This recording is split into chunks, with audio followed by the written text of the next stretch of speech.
Hello, and welcome to this video presentation, in which we'll explain ApexSQL Complete snippet macro variables. The snippet dialog contains a list of macro variables, like date, time, and database name.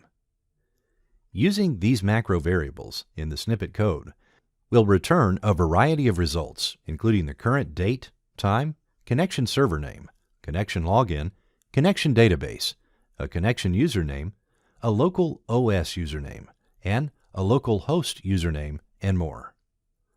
Let's create a new snippet using those variables. Type the name of the macro in the name box, and in the code section, paste some code.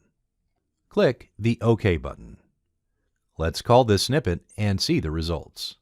As you can see, the snippet will give you the current time, the connection server name, a connection login, a connection database, a connection username, a local OS username, and a local host username.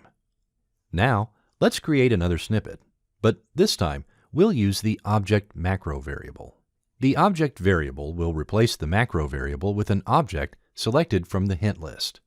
For example, let's create an alter table snippet. Type the name of the snippet, and in the code section, type alter statement. Now, let's call this snippet. After choosing the alter table snippet, the hint list with all objects will be shown.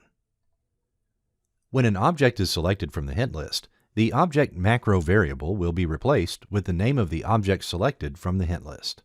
Another interesting macro is the selection macro. A snippet created using the selection variable will replace the variable with the name of the highlighted selection from the query window. Let's create a snippet with a selection macro included. Let's paste some code and select it. In the Query Context menu, choose the Insert Snippet option, and from the list, choose the Encapsulate Procedure snippet. When the snippet is inserted, it will wrap the selection from a query window with the snippet code and replace the selection variable with a selection from the query window. The prompt macro creates a dialog with a custom prompt. Let's create a snippet with prompt macro and demonstrate what it can do. Let's replace default values with ours. The name stands for the name of a variable. The text stands for the title of the text box. The default stands for the text that appears in the text box, and title stands for the dialog title. Let's use this snippet in the query window. When this snippet is called, the dialog will be shown with all parameters that we previously set.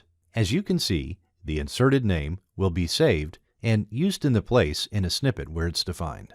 Thanks for watching. For more information, please visit apexsql.com.